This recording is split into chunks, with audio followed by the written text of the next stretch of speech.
refleja su amor y lealtad.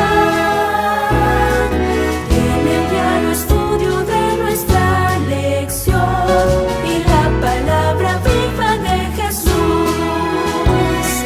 Sí, diariamente estudiaré mi lección con fidelidad, oración y fe. Asistiré cada sábado con emoción y una grata ofrenda traeré. ¿Cómo están, amigos televidentes y radioyentes, como también internautas? Es un gusto saludarles en este día, miércoles 28 de agosto, y agradecidos con Dios que nos da esta oportunidad de poder estudiar la Biblia con ustedes. Estas lecciones de la escuela sabática, que cada día se han puesto bien interesantes, pues van ahora a servirnos todavía más de bendición. Quiero aprovechar para anunciarles a los que vivan en el norte de Dallas, a los que estén pues por ahí por el lado de Sherman y Denison y sus alrededores, que estaré predicando este sábado en la iglesia Advenimiento de Denison Sherman. Si usted quisiera acompañarnos para adorar a Dios con nosotros, llámenos aquí al 214-307-5344 para darle la dirección. Nosotros estaremos allí esta mañana, este servidor, compartiendo la palabra con los hermanos. Y por la tarde estaré predicando en la iglesia central de Irving, en el servicio de adoración de jóvenes. Estaré presentando un tema que me parece es de vital importancia. E invito, por lo tanto, a todos los que vivan en sus alrededores y en Irving, que son televidentes y radioyentes, que vengan a nuestra iglesia Advenimiento del Séptimo Día de los Tres Ángeles este sábado a partir de las 6 de la tarde en adelante, para que podamos adorar al Señor y poder también estudiar este tema que deseo compartir con ustedes. Bueno, después de haber dado este anuncio en cuanto al privilegio que tendremos este sábado, quiero proceder a presentar una vez más a mis hermanas con quienes he estado estudiando estos días, como lo son mi hermana Mayra Dimas y mi esposa María Elena. ¿Cómo están? Pues muy bien, gracias a Dios. Estoy muy contenta. Tengan todos muy buenos días. Estamos listos aquí para escuchar la voz de Dios a través de su palabra y esperamos que usted también no se pierda esta bendición. Estamos en este día miércoles haciendo de la educación cristiana una prioridad. Será una lección muy interesante, así es que esperamos que todos ustedes puedan ser bendecidos con ella.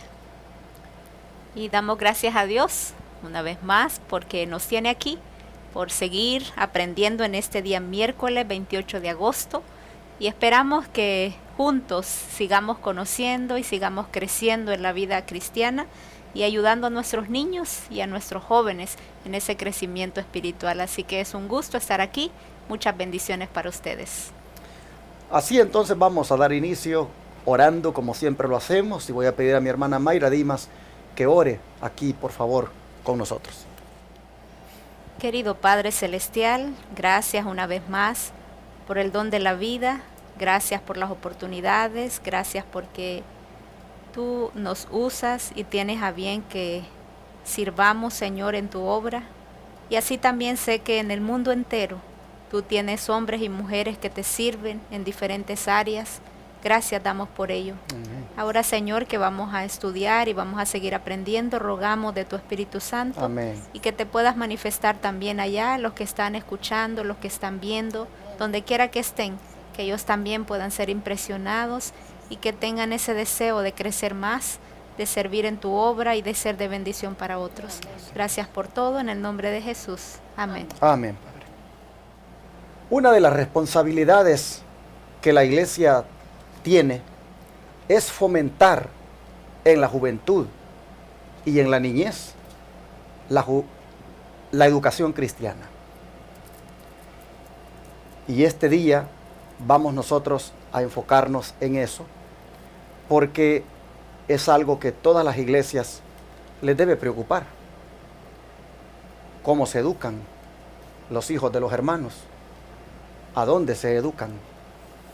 Y por lo tanto, la lección de ahora trae el consejo de lo que es ideal hacer. Pero antes de hablar de la educación cristiana como una prioridad que deberíamos tener, pues toda familia y fomentada también por la iglesia, antes de hablar de esto, quisiera que nuevamente retomemos esa manera de tratar a los jóvenes y los niños. Y en esto, Cristo, pues hemos visto, es un gran ejemplo. Como las profecías, María Elena, decían que Jesús haría esa obra de tratar con los niños y los jóvenes, para que nosotros como iglesia también comprendamos la labor que nos han encomendado nuestro Dios. Bueno, para eso vamos a abrir nuestras Sagradas Escrituras y vamos a buscar en el libro de Isaías, capítulo 40, versículo 11. Y nos dice: como pastor apacentará su rebaño, en su brazo llevará los corderos, y en su seno los llevará. Pastoreará suavemente a las recién paridas. Qué hermoso, hermanos, hace esta comparación el profeta Isaías acerca de Cristo. Dice que lo compara como un pastor, porque un pastor dice que tiene un cuidado especial con las ovejas. Y aquí, esta obra que Cristo vino a hacer, hermanos, a este mundo, la vino a hacer como un pastor, donde Él vino y agarrar su rebaño para cuidarlo, para protegerlo, para librarlo de cualquier peligro y para ayudarlo en todas las necesidades que tenía.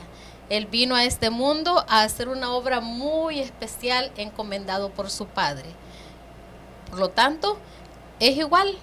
Dice que esa labor también nosotros debemos de hacer como iglesia. Se nos ha llamado a que nosotros también apacentemos la grey del Señor, y en este caso a los jóvenes.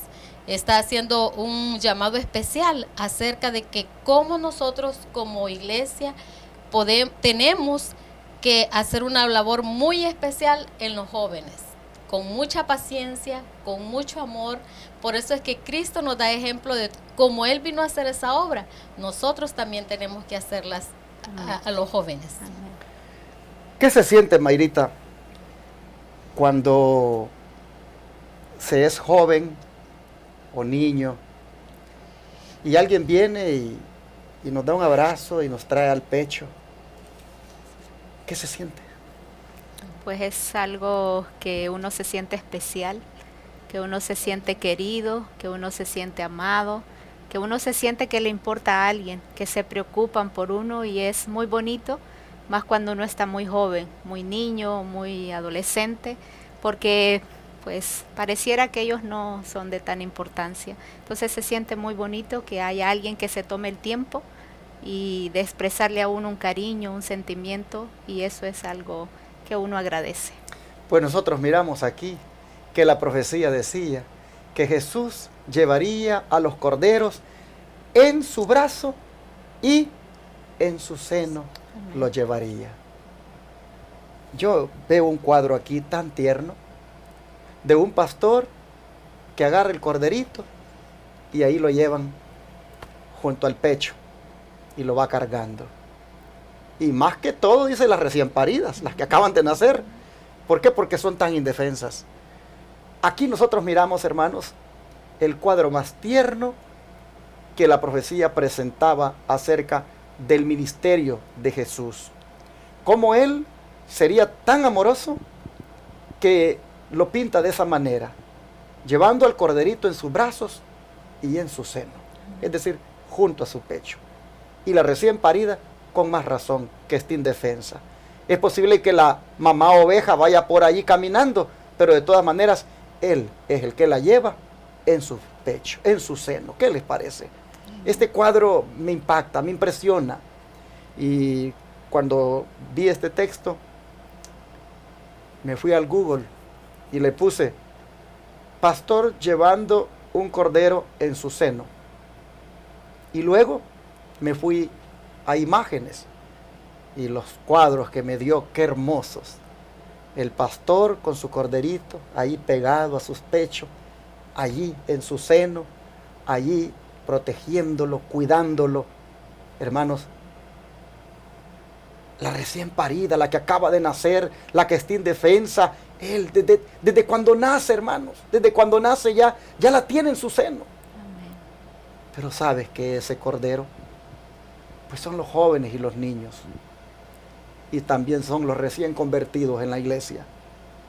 Los hermanos que recién van llegando son los hermanos, son las ovejas recién paridas. Ellos son los nuevitos. Y aquí nosotros miramos el cuadro de cómo el Señor trata al recién convertido. Cómo el Señor trata al niño, al joven. Y lo bonito del Señor es que aunque seamos viejos, Él siempre nos sigue tratando así. Qué cuadro más hermoso, pero aplicado al tema que estamos tratando esta semana, que es el de la juventud, pues nosotros vemos cómo el Señor realmente es presentado de esta manera tan amorosa. El don de profecía, ¿qué nos dice María Elena?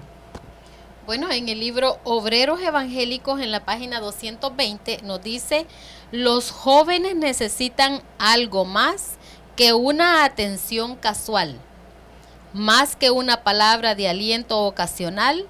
Necesitan labor esmerada, cuidadosa, acompañada de oración. En otras palabras, no debemos de descuidar a los jóvenes, sino que debemos constantemente hablar con ellos, preguntarles cómo se sienten, cómo están, y aparte, cuando se va a hacer un estudio con ellos, debe de hacerse de una forma diligente, esmerada, cuidadosa, acompañada de oración. No debe de ser a la ligera. ¿Por qué? Porque necesitamos mucho del Espíritu Santo, mucha sabiduría, para que ellos puedan entender la lección que nosotros queremos dejarle. Nos sigue diciendo que únicamente aquel cuyo corazón está lleno de amor y simpatía podrá alcanzar a aquellos jóvenes que son aparentemente descuidados e indiferentes. No todos pueden ser ayudados de la misma manera. Dios obra con cada uno conforme a su temperamento y carácter, y debemos de cooperar con Él. El Señor, hermanos, nos ha formado a cada uno de nosotros de manera diferente, ¿verdad? Dice que cada uno tenemos un carácter completamente diferente, pensamiento diferente, y necesitamos nosotros aprender cómo llegar a ellos para poderles ayudar en sus necesidades, para poder entenderlos. Y para eso, pues igual, como hemos dicho, necesitamos mucha oración, mucha paciencia, mucha humildad para poder ayudarles. Y nos sigue diciendo: muchas veces aquellos que nosotros pasamos por alto con indiferencia, porque los juzgamos por la apariencia externa, tienen en sí el mejor material para ser obreros y recompensarán todos los esfuerzos hechos para ellos. Debe de dedicarse más estudio al problema de cómo tratar con la juventud, más oración ferviente. Bueno, este es un buen consejo, hermanos. Necesitamos orar mucho, ser fervorosos en la oración, pedir dirección y sabiduría a nuestro Dios para poder trabajar con nuestros jóvenes, porque dice aquí que hay unos jóvenes que nosotros los podemos ver que están así como con indiferencia dentro de la iglesia. Podemos verlos, muchas veces decimos, no, es que están como más afuera de la iglesia que adentro, pero muchas veces cuando nosotros hablamos con esos jóvenes y los integramos a que ellos trabajen adentro de la iglesia y les damos una participación, muchas veces ellos se desarrollan mucho mejor que los que están, se supone, mejor que ellos, digámoslo así. Entonces, no por las apariencias debemos de juzgar a los jóvenes, hermanos, sino que más bien debemos de hablar con ellos para ver cuáles son sus necesidades, cómo son sus pensamientos, y de esa manera, a través de la oración, poderles ayudar a ellos. Interesante. Mayrita, usted estudió en un colegio cristiano, ¿verdad? Sí. ¿De qué grado a qué grado estuvo ahí? Pues desde el segundo grado hasta el bachillerato, la high school que dicen aquí. Ok. ¿Siempre usted escuchó de que estudiar en un colegio cristiano era mucho mejor que estudiar en un colegio no cristiano? Sí, claro que sí. Siempre se nos había dicho y se nos había enseñado de que una educación cristiana pues hay principios y todo el trato y todos los que están ahí pues es de mejor calidad, podemos decirlo, y todo es diferente, todo cambia y lo pude experimentar cuando tuve que ir a la universidad. Todo era totalmente diferente, tanto la conducta de los alumnos como de los maestros. Pero esos principios o esos fundamentos o bases, a usted ya cuando ya fue a otro lugar, pues la tenían ya, como dicen, bien formada. Claro que sí, así que esos principios es difícil que se rompan, es difícil que uno pueda cambiar porque están ahí bien sólidos, bien fundados y porque cuando uno puede ver el contraste de lo que a uno le han enseñado, de lo que uno ha experimentado y uno mira el cambio en los demás, uno dice verdaderamente debo de seguir la línea que me enseñaron porque uno mira a otras cosas y uno mira el contraste, así que esos principios es difícil que se rompan a menos de que de verdad uno, no sé qué le pase, pero uno puede notar que eso es bien difícil que se rompa. De eso trata, hermanos, la segunda parte de la lección de hoy, de fomentar en alguna manera la educación cristiana en los jóvenes de la iglesia. Y va ahora la lección a dar algunos consejos a los padres que aspiran a que su hijo estudie en un colegio cristiano. Lo primero es que una escuela cristiana tiene, hermanos, pues que basarse en un principio. Y ese principio lo debe mantener en alto porque ese es el que va a guiar a los jóvenes en toda su etapa estudiantil. ¿Cuál es ese principio, hermana Mayra? Vamos a buscar en Proverbios, capítulo 9, versículo 10. El temor de Jehová es el principio de la sabiduría, y el conocimiento del Santísimo es la inteligencia. Entonces podemos ver que el temor a Jehová es ese principio que nosotros tenemos que tener, que nuestros jóvenes tienen que tener, que les tenemos que enseñar, ese conocimiento de Dios. Sabemos que ese es el fundamento de toda educación verdadera y la encontramos en la palabra de Dios. Esta palabra que dice de que el temor de Jehová es el principio de la sabiduría, hermanos, lo que está diciendo es de que lo que debe guiar, para contestar la pregunta, ¿verdad?, con este texto, lo que debe guiar a los jóvenes de toda escuela cristiana es el respeto a Dios. Toda escuela cristiana debe inculcar el respeto a Dios, el ser reverentes a Dios y conocer dentro de todos los conocimientos que va a adquirir en esa escuela, conocer primeramente a Dios. Si así se maneja una escuela, hermanos, está prácticamente haciendo la labor como pues Dios espera. Y pues esto solo se puede encontrar en una escuela cristiana. Por eso es que es importante hacer el esfuerzo de que pues se coloquen a los hijos en una escuela que se maneje con este tipo de fundamentos, con este tipo de valores, donde la persona ahí conozca al Señor, aprenda a respetarlo y de esa manera, conociéndolo a Él, adquiera inteligencia para vivir, prudencia para vivir, que es la sabiduría. ¿Por qué, María Elena, según la primera cita del Espíritu de Profecía acá, bueno, las dos que hay ahí seguiditas, por qué esto es importante? Bueno, según el libro Testimonios, tomo 6, página 114, nos dice que es apremiante para los observadores del sábado separar a sus hijos de las asociaciones mundanales y colocarlos bajo los mejores maestros, quienes harán de la Biblia el fundamento de todo estudio. Entonces podemos ver aquí que es apremiante, hermanos. Aquí dice para los observadores del sábado. Pero la verdad, hermanos, que también yo creo que deberían de tomarse en cuenta aquí todas las instituciones cristianas, porque este debería de ser el objetivo para todas las instituciones cristianas. Y especialmente dice para los del sábado, de que nuestros hijos no se asocien no tengan esa sociedad con los mundanos. ¿Por qué? Porque si no, ellos tienden a hacer lo que los otros hacen. Muchas veces estos están mal instruidos, que muchas veces a los propios cristianos, a los jóvenes cristianos, si no están bien fundamentados en la palabra de Dios, pues los pueden sacar de la idea que ellos tienen. Por ejemplo, en las universidades, el joven cristiano que no está, pero bien fundamentado en cuanto a la creencia de que Dios es nuestro creador, ahí le transforma la mente.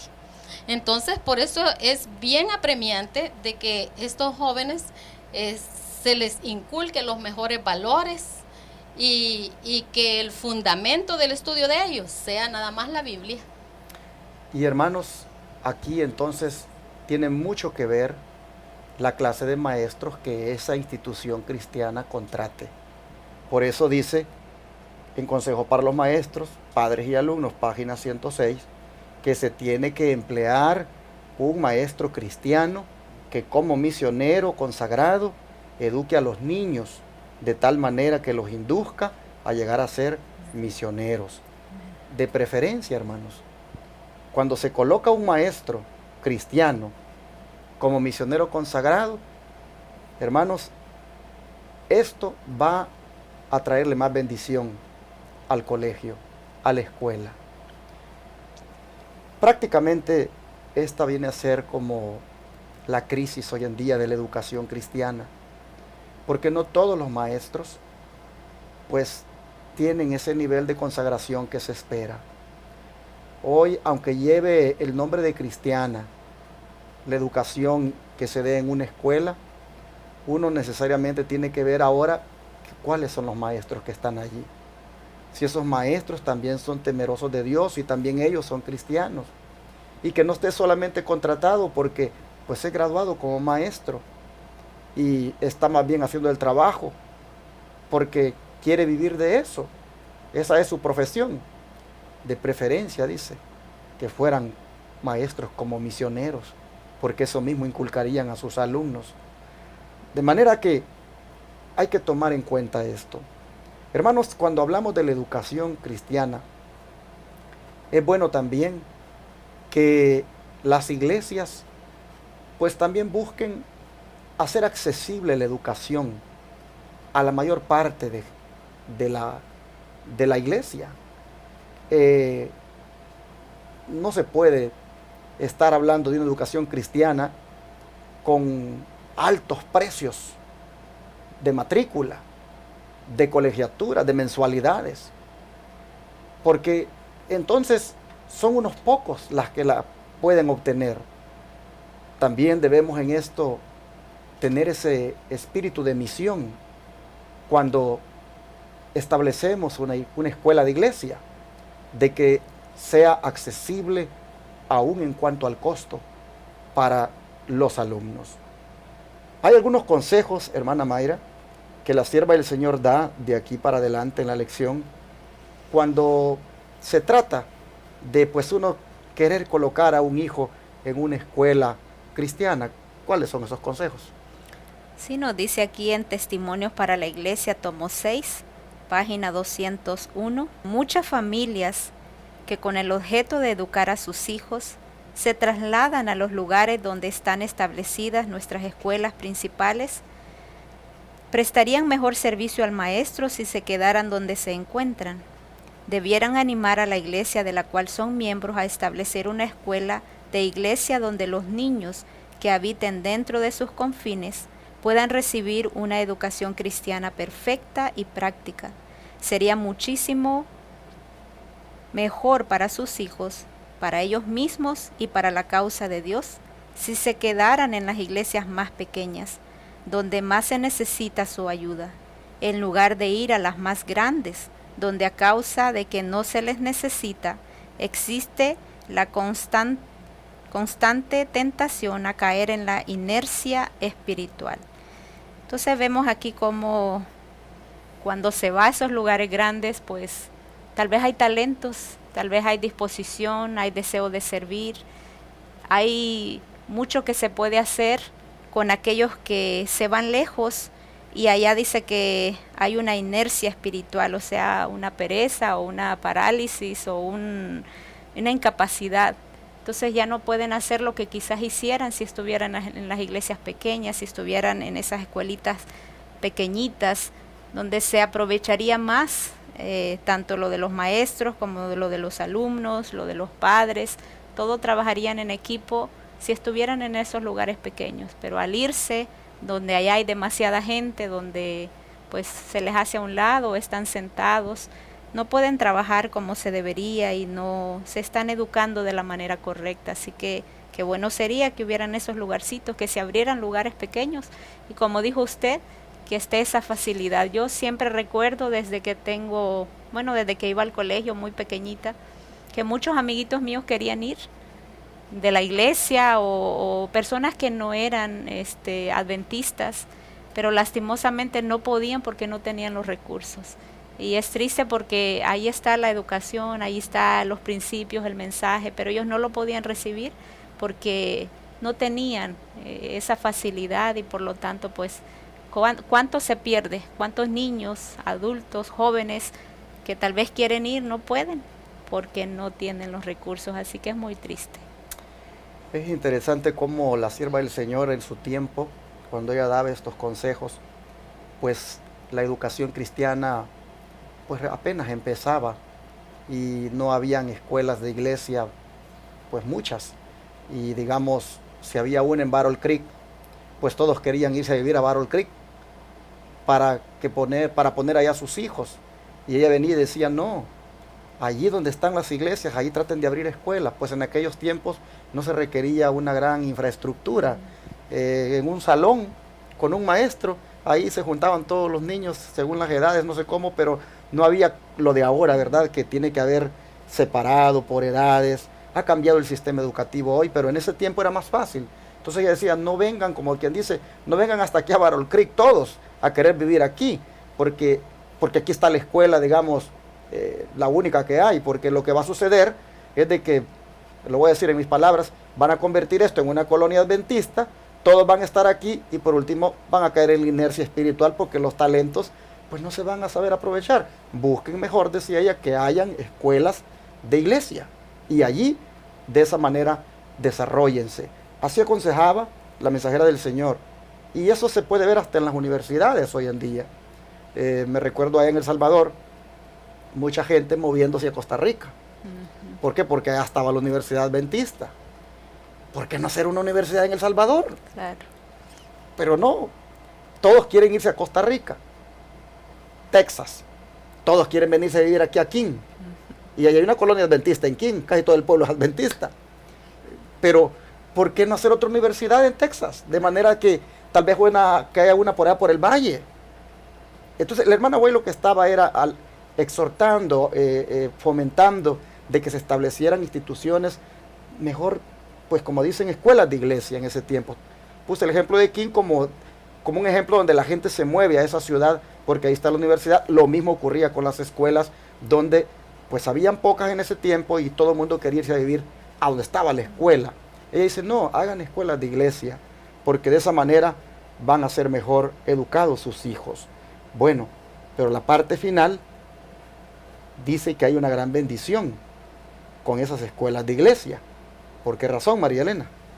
Bueno, el libro Consejos para los Maestros, Padres y Alumnos, en la página 158 y 159 nos dice que el Señor quiere usar la escuela de iglesia para ayudar a los padres en la educación y preparación de sus hijos para el tiempo que nos espera. Por lo tanto, dedíquese la iglesia con fervor a la obra de esta escuela y haga de ella lo que el Señor quiere que sea. Yo creo, hermanos, que este es un desafío para todas las iglesias que todavía no tenemos escuela, porque el Señor tiene un propósito para estas escuelas, y es de que nuestros hijos sean preparados para el tiempo que nos espera. El tiempo que vivimos ahora está difícil, pero aún dice la palabra de Dios que falta muchas cosas por venir y que todavía no hemos llegado al fin. Así es que mientras más cerca esté la venida de Cristo, Satanás trabajará mucho más, inventando más pecado donde los jóvenes puedan ser atraídos hacia él. Por eso es que esta es la idea de que se hagan estas escuelas, porque el Señor quiere que nos preparemos y preparemos a nuestros hijos para estos tiempos difíciles, y que el Señor nos ayude para que podamos hacer esta obra tal como Él quiere que la hagamos. Así, mis hermanos, llegamos al final de la lección de hoy con esta exhortación, con esta, digámoslo así, instrucción de lo que implica el trabajar con la juventud. Tratarlos de la manera como Cristo estaba profetizado que trataría a los jóvenes, y también fomentando en ellos una educación cristiana como algo prioritario para sus vidas. Vamos a pedir a Dios que ayude a cada padre, que nos ayude a todos, para que en alguna manera Él nos permita y nos conceda pues los recursos y al mismo tiempo la manera de cómo llevar a la práctica esto. Algunas veces pues este ideal no se alcanza por falta de recursos, y también porque se ha hecho tristemente de la educación un negocio, y aunque sea cristiana, pues como dije, con los precios exorbitantes que se cobran allí, a veces eso pues parece ser como que es algo exclusivo de algunos nada más. Necesitamos orar para que pues Dios en alguna forma pues abra oportunidades, se puedan dar estas formas de educar como son las escuelas de iglesia. Hoy en día pues las leyes han cambiado, el sistema educativo ha cambiado tanto que ahora hacer escuelas de iglesia pues requiere de toda una serie de procesos, una serie de requisitos que se vuelven muy difícil, y pues muchas veces no se cuenta ni con la infraestructura para eso. Pero oremos para que si no se puede, por lo menos los padres hagan homeschool, hagan escuela de hogar con sus hijos, como lo hemos venido diciendo en estos tiempos atrás. Pidamos a Dios sabiduría, pidamos a Dios la dirección, y que en alguna forma pues podamos llegar a esto que hemos estudiado. ¿Qué les parece? Oramos. Vamos a arrodillarnos.